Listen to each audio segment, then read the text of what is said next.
ओम शांति। आज 10 मई 2026 के रविवार के अव्यक्त बाप दादा के मीठी मीठी मधुबन मुरली के मधुर ईश्वरीय महावाक्य सुनते हैं। आज की मुरली रिवाइज है 30 जनवरी 2010 की। आज की मुरली का सार है, चारों ही सब्जेक्ट में सम्मान के अनुभवी स्वरूप बन, अनुभव की अथॉरिटी को कार्य में लगाओ। चारों ही सब्जेक्ट में सम्मान के अनुभवी स्वरूप बन, अनुभव की अथॉरिटी को कार्य में लगाओ। आज ब्राह्मण संसार के रचयिता बाप दादा अपने चारों ओर के ब्राह्मण संसार को देख रहे हैं। हर एक ब्राह्मण सारे संसार में विशेष आत्मा है, कोटों में कोई है, क्योंकि साधारण तन में आए हुए बाप को पहचान लिया।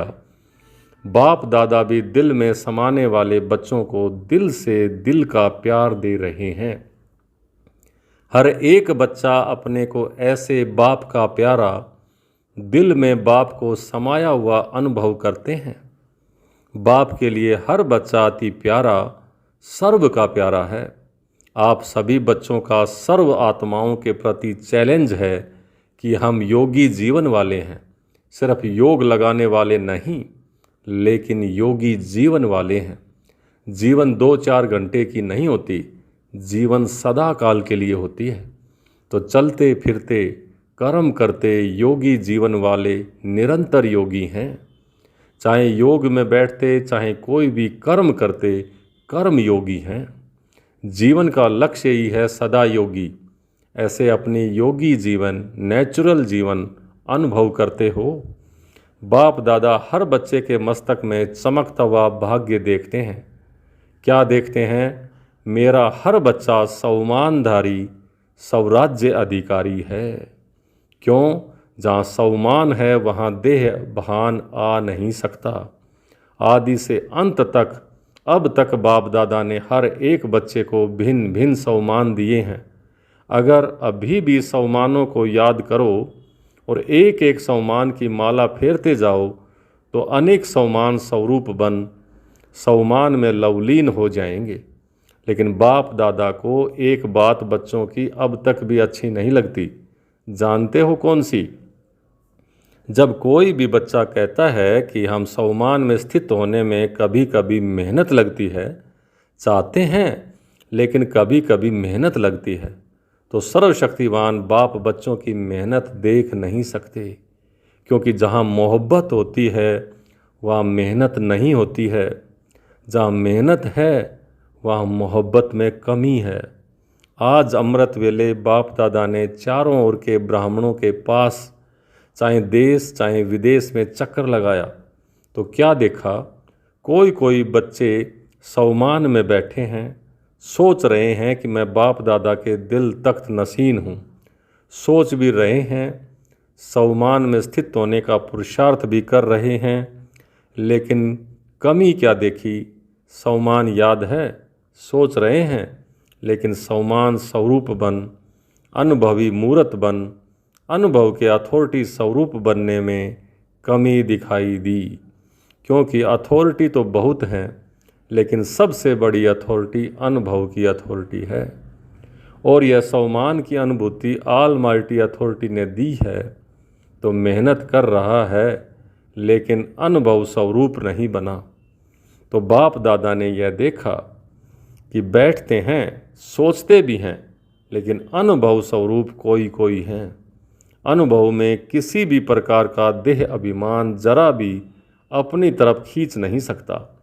तो अनुभव स्वरूप बन जाना, कर्म करते भी कर्म योगी के अनुभव रूप में खो जाना, इसकी अभी और आवश्यकता है। स्वरूप में स्थित हो जाना, हर बात में, हर सब्जेक्ट में अनुभवी स्वरूप बनना, चाहे ज्ञान, योग, धारणा और सेवा, चारों ही सब्जेक्ट में अनुभव स्वरूप बनना। अनुभवी को माया भी हिला नहीं सकती। इसलिए बाप दादा आज सभी बच्चों को अनुभवी स्वरूप में देखना चाहते हैं। सुनने और सोचने में फर्क है, लेकिन अनुभवी स्वरूप बनना, जो सोचा, जिस स्वमान में स्थित रहने, चाहे उसके अनुभव स्वरूप में स्थित हो जाएं, अनुभवी को कोई भी हिला नहीं सकता, क्योंकि स्वमान और देहभान, जहाँ स्वमान स्वरूप है, स्वमान के अनुभव में स्थित है, वहाँ देहभान आ नहीं सकता। जैसे देखो अंधकार है, लेकिन आप रोशनी का स्विच ऑन करो तो अंधकार ऑटोमेटिकली गायब हो जाता है। अंधकार को मिटाने में, अंधकार को भगाने में मेहनत नहीं करनी पड़ती।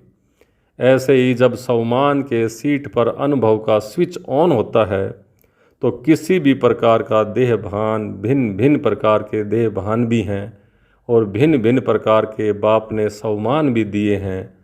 स्वमान को जानते हैं, पुरुषार्थ भी करते हैं, लेकिन अनुभव का पुरुषार्थ करना है और अनुभवी स्वरूप बनना, उसमें अंतर है। इसलिए मेहनत करनी पड़ती है। तो बाप दादा को अब समय प्रमाण बाप समान बनने का लक्ष्य संपन्न करते समय यह मेहनत करना अच्छा नहीं लगता। हर एक अपने को चेक करो कि मैं कर्म योगी जीवन वाला हूँ। जीवन नेचुरल और सदाकाल की होती है, कभी कभी की नहीं। ऐसा अनुभवी स्वरूप बनो। जो लक्ष्य है योगी जीवन का, तो लक्ष्य है अनुभवी मूर्त बनने का, वह लक्ष्य संपन्न है। सदा मस्तक से चमकती हुई लाइट खुद को भी अनुभव हो, खुद भी उस स्वरूप में स्थित हों, स्मृति स्वरूप हों। स्मृति करने वाला नहीं, स्मृति स्वरूप हो। और स्मृति स्वरूप है या नहीं, उसका प्रमाण यह है कि जहाँ स्मृति के अनुभवी स्वरूप हैं, वहाँ अपने में समर्थी हर कार्य करते हुए भी अनुभव होगी। कार्य भिन्न भिन्न होंगे, लेकिन अनुभव स्वरूप की स्थिति भिन्न भिन्न नहीं होगी। आज बाप दादा ने देखा कि मेहनत क्यों करनी पड़ती है। अनुभव स्वरूप बनने में नंबरवार पुरुषार्थ अनुसार देखा। बाप दादा का हर एक बच्चे से जिगरी प्यार है, तो प्यार वाले की मेहनत देखी नहीं जाती। चाहे किसी भी सब्जेक्ट में मेहनत करनी पड़ती है, कभी कभी शब्द यूज करना पड़ता है। इसका कारण है अनुभवी स्वरूप बनने की कमी। पुरुषार्थी हैं लेकिन स्वरूप नहीं बने। एक सेकंड में 4 ही सब्जेक्ट में अपने स्वमान के अनुभवी स्वरूप की अनुभूति होनी चाहिए। जो देह अभिमान नज़दीक आ नहीं सके, जैसे रोशनी के आगे अंधकार ठहर नहीं सकता, निकालना नहीं पड़ता। नेचुरल जहाँ अंधकार है, वहाँ रोशनी कम है या नहीं है, तो सबसे बड़े में बड़ी अथॉरिटी अनुभव गाया हुआ है। अनुभव को हजारों लोग बदलना चाहें, बदल नहीं सकते। जैसे आप सब ने चीनी का अनुभव करके देखा कि वह मीठी होती है।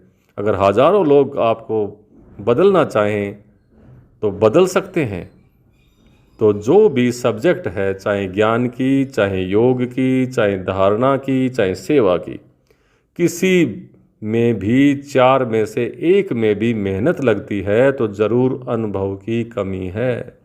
सेवा की सफलता में, धारणा में, स्वभाव संस्कार परिवर्तन की, योग में भी अचल रहने की, योगी जीवन की अनुभूति करने की जहाँ मेहनत है, या कभी कभी कहते हो, तो इसका अर्थ है उस सब्जेक्ट में आप अनुभवी मूर्त नहीं बने हो। अनुभव कभी कभी नहीं होता, नेचुरल नेचर होती है। तो अभी सुना मेहनत करने का कारण क्या। आपको अनुभव होगा कि जिस समय अनुभव की सीट पर सेट होते हो, किसी भी वरदान के स्वरूप में अनुभवी बन अनुभव करते हो, तो उस समय मेहनत नहीं करनी पड़ती, नेचुरल अनुभूति होती है। इसलिए अभी समय प्रमाण सब अचानक होना है, बता के नहीं होना है। जैसे अभी प्रकृति की बातों में अचानक का खेल चल रहा है, आरंभ हुआ है। अभी नई नई बातें अचानक हो रही हैं। जैसे अर्थक्वेक हुआ, थोड़े समय में लाखों आत्माएं चली गई। क्या उन्हों को पता था कि कल हम होंगे या नहीं। ऐसे कई एक्सीडेंट भिन्न भिन्न स्थान पर अचानक होना आरंभ हो गया है ना। इकट्ठे एक समय अनेकों की टिकट कट रही है। तो ऐसे समय में आप एवरेडी हैं। यह तो नहीं कहेंगे कि पुरुषार्थ कर रहा हूँ। एवरेडी अर्थात कोई भी वरदान या सम्मान का संकल्प किया और संकल्प बना, स्वरूप बना।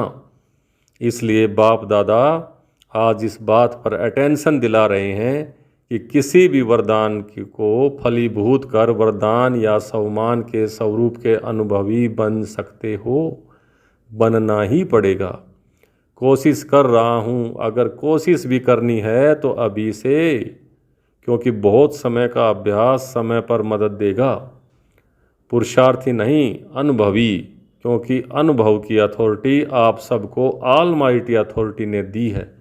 जैसे देह भान के अनुभवी हैं, तो क्या देह भान को याद करना पड़ता है कि मैं फलाना हूँ? मानो आपका नाम देह पर पड़ा तो देह भान हो गया ना, मैं फलाना हूँ। अगर हजारों लोग भी आपको कहें कि आप फलाना नहीं हो, तो आप यह हो नाम बदली करके कहे तो आप मानेंगे? भूलेंगे अपना नाम? जन्म लेते तो नाम पड़ा, वह देह भान कितना पक्का हो गया, नेचुरल रहता है। कोई और को भी आपके नाम से बुलाएंगे तो आपको नहीं बुलाना है, लेकिन आपके नामधारी को भी बुला रहे हैं तो भी आपका कान नाम सुनते ही अटेंशन जाएगा कि मुझे तो नहीं बुला रहे हैं। तो देह भान इतना पक्का हो गया है। ऐसे देही अभिमानी सम्मानधारी स्वराज्य अधिकारी इतना पक्का हो। आप कहते हो ना हमारा जीवन परिवर्तन है, तो परिवर्तन क्या किया? देह भान से सम्मान स्वराज्य अधिकारी बने। तो चेक करो, ज्ञान स्वरूप बना हूँ या ज्ञान सुनने और सुनाने वाला बना हूँ? ज्ञान अर्थात नॉलेज, नॉलेज का प्रैक्टिकल रूप है। नॉलेज को कहते हैं knowledge is light, knowledge is might. तो ज्ञान स्वरूप बनना अर्थात जो भी कर्म करेंगे वह लाइट और माइट वाला होगा, यथार्थ होगा। इसको कहा जाता है ज्ञान स्वरूप बनना। ज्ञान सुनाने वाला नहीं, ज्ञान स्वरूप बनना। योग स्वरूप का अर्थ है कर्मेंद्रियों को जीतना, कर्मेंद्रिय जीत बनना। हर कर्मेंद्रिय पर स्वराज्य अधिकारी। इसको कहा जाता है योग अर्थात युक्ति युक्त जीवन। ऐसे अगर ज्ञान योग का स्वरूप है तो हर गुण की धारणा ऑटोमेटिकली होगी। जहाँ ज्ञान योग है, योग युक्त हैं, वहाँ गुणों की धारणा ऑटोमेटिकली होगी। सेवा हर समय ऑटोमेटिक होगी। समय अनुसार चाहे मनसा सेवा करें, चाहे वाचा करें, चाहे कर्मणा करें, चाहे स्नेह संबंध में करें, सेवा भी हर समय अखंड चलती रहेगी। संबंध संपर्क में भी सेवा होती है। मानो कोई आपके भाई या बहन ब्राह्मण परिवार में थोड़ा सा मायूस हैं, थोड़ा पुरुषार्थ में डल हैं, कोई संस्कार के वश हैं, ऐसे संपर्क वाली आत्मा को आपने उमंग उत्साह दिलाया, सहयोग दिया, स्नेह दिया, यह भी सेवा का पुण्य आपका जमा होता है। गिरे हुए को उठाना यह पुण्य गाया जाता है। तो संबंध और संपर्क में भी सेवा करना यह सच्चे सेवाधारी का कर्तव्य है। सेवा मिले या सेवा दी जाए तो सेवा है, वह नहीं। स्वयं मनसा वाचा कर्मणा संपर्क संबंध में सेवा ऑटोमेटिकली होती रहे। कई बार बाप दादा ने देखा कि संपर्क में कोई बच्चा देखता भी है कि इनका स्वभाव संस्कार थोड़ा जो होना चाहिए वह नहीं है, लेकिन यह तो है ही ऐसा, यह बदलना नहीं है। इसकी सेवा करना टाइम वेस्ट है। ऐसा संकल्प करना क्या यथार्थ संकल्प है? यह भी तो व्यर्थ है। जब आप मानते हो कि हम प्रकृति को भी सतो प्रधान बनाने वाले हैं, पर प्रकृति और वह मनुष्य आत्मा है, ब्राह्मण कहलाता है, लेकिन संस्कार के वश है। जब प्रकृति का संस्कार बदलने की चैलेंज की है तो वह तो प्रकृति से पुरुष है, आत्मा है, आपके संबंध में है। तो सच्चा सेवादारी अपने सेवा का पुण्य कमाने के लिए शुभ भावना अवश्य रखेगा। यह तो है ही ऐसा, यह बदल नहीं सकता। यह शुभ भावना नहीं, यह सूक्ष्म गहना भावना है। फिर भी अपना भाई बहन है, फिर भी मेरा बाबा तो कहता है ना। तो सच्चा सेवाधारी शुभ भावना देने की सेवा में भी पुण्य कमाएगा। गिरे हुए को गिराना नहीं, उठाना, सहयोग देना, इसको कहेंगे सच्चे सेवाधारी, पुण्य आत्मा। तो ऐसे अपने को चेक करो, इतना सेवा का उमंग उत्साह है, इसको कहा जाता है अनुभव के अथॉरिटी वाला। तो अभी बाप दादा यही चाहता है, अनुभवी मूर्त बनो, अनुभव की अथॉरिटी को कार्य में लगाओ। 4 ही सब्जेक्ट में जो अपने को अनुभवी स्वरूप बन अनुभव की अथॉरिटी को कार्य में लगाएंगे, जो कमी हो उसको समाप्त करेंगे, इतना अपने ऊपर अटेंशन देंगे, वह हाथ उठाओ। मन का हाथ उठा रहे हो ना, शरीर का नहीं, मन का हाथ उठाओ। मन का हाथ उठाना, क्योंकि बाप दादा शिवरात्रि पर रिजल्ट लेंगे। मन में कोई का भी कमी का संस्कार अपनी शुभ भावना को कम नहीं करे। उसका संस्कार तो ढीला है, लेकिन वह इतना तो पावरफुल है जो आपकी शुभ भावना को कम कर देता है। इसलिए जैसे ब्रह्मा बाप ने क्या नहीं देखा, क्या नहीं किया, जिम्मेवार होते हुए फिर भी अंत में शुभ भावना, शुभ कामना के 3 शब्द सभी को शिक्षा दे के गए। याद है ना 3 शब्द? याद हैं? स्वयं भी निराकारी, निरअहंकारी, निर्विकारी, इसी स्थिति में अव्यक्त बने। किसी को भी कर्म भोग की फीलिंग नहीं दिलाई। किसने समझा कि कर्म भोग समाप्त हो रहा है? क्या हो गया? अव्यक्त हो गया। ऐसे ब्रह्मा बाप समान फरिश्ता भव का वरदान जो बाप ने करके दिखाया, फॉलो ब्रह्मा बाप। जैसे आप कहते हो मेरा बाबा, तो बाप क्या कहते हैं? मेरे बच्चे हैं। ऐसे शुभ भावना आपस में परिवार की भी होना आवश्यक है। स्वभाव नहीं देखो, बाप जानते हैं भाव स्वभाव हैं, लेकिन भाव स्वभाव प्यार को ख़त्म नहीं करें, संबंध को ख़त्म नहीं करें, कार्य को सफल कम करें, यह राइट नहीं। परिवार है, कौन सा परिवार है? प्रभु परिवार, परमात्म परिवार। इसमें कोई भी कारण से प्यार की कमी नहीं होनी चाहिए। प्यार अर्थात शुभ भावना जरूर हो। कैसा भी है, परमात्म परिवार है। जिसने माना कि मैं प्रभु परिवार का हूँ, तो परिवार अर्थात प्यार। अगर परिवार में प्यार नहीं तो परिवार भी नहीं। यह परमात्म परिवार एक का एक समय ही होता है, हर एक का इसी समय होता है। इतना बड़ा परिवार परमात्मा के सिवाय और किसी का हो नहीं सकता। तो चेक करना, क्योंकि यह भी पुरुषार्थ में विघ्न पड़ता है। तो जब विघ्न मुक्त होंगे तभी अनुभवी बन अनुभव की अथॉरिटी द्वारा सभी को अनुभवी बनाएंगे। अच्छा, चारों ओर के बच्चों को बाप दादा देख देख खुश हो गीत गाते हैं, वाह बच्चे वाह। हर बच्चे के दिल में बाप है और बाप के दिल में हर बच्चा है। और यहाँ इतना परिवार मधुवन निवासी देखकर यह भी खुशी होती है, वह मधुवन वाह। सबका एस्लम मधुवन है ही है, इसलिए मधुवन में भाग करके आ जाते हैं। अब बाप की जो आशा है वह जल्दी से जल्दी पूर्ण करना है। 4 ही सब्जेक्ट में अनुभवी स्वरूप बनना ही है। बाप दादा देश विदेश चारों ओर के बच्चे जहाँ भी बैठे देख रहे हैं, सभी कैसे देख देख हर्षित हो रहे हैं। यह साधन, यह साइंस इसी समय प्रोग्रेस में जा रही है। नई नई इन्वेंशन दुनिया के हैं, लेकिन आपके फ़ायदे के साधन अच्छे अच्छे निकल रहे हैं, दूर होते भी साथ हैं। तो साइंस वालों की भी मुबारक हो। तो साइंस वालों को भी मुबारक हो जो साधन तो बनाए। अच्छा, देश विदेश के सभी बच्चों को बहुत बहुत दिल का प्यार और याद स्वीकार हो। और विशेष ऐसे विशेष बच्चों को नमस्ते।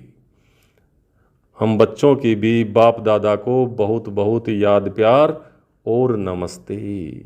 आज का वरदान, नॉलेज की लाइट द्वारा पुरुषार्थ के मार्ग को सहज और स्पष्ट करने वाले फरिश्ता स्वरूप भव। नॉलेज की लाइट द्वारा पुरुषार्थ के मार्ग को सहज और स्पष्ट करने वाले फरिश्ता स्वरूप भव। फरिश्तेपन की लाइफ में लाइट और माइट दोनों ही स्पष्ट दिखाई देते हैं।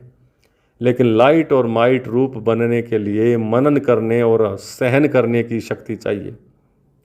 मनसा के लिए मनन शक्ति और वाचा कर्मणा के लिए सहन शक्ति धारण करो।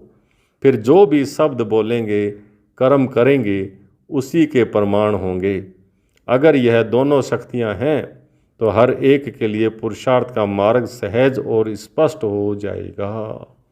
आज का स्लोगन, व्यर्थ बोलना अर्थात अनेकों को डिस्टर्ब करना। व्यर्थ बोलना अर्थात अनेकों को डिस्टर्ब करना। ये अव्यक्ति सारे सदा अचल अडोल एक रस स्थिति का अनुभव करो। आप बच्चे मास्टर प्रकृतिपति हो। इस प्रकृति के खेल को देख हर्षित होते रहो। चाहे प्रकृति हलचल करे, चाहे प्रकृति सुंदर खेल दिखाए, दोनों में प्रकृतिपति आत्माएं साक्षियों खेल देखती और खेल में मजा लेती हैं, घबराती नहीं है। इसलिए बाप दादा तपस्या द्वारा साक्षीपन की स्थिति के आसन पर अचल अडोल स्थिर रहने का विशेष अभ्यास करा रहे हैं। अच्छा, ओम शांति।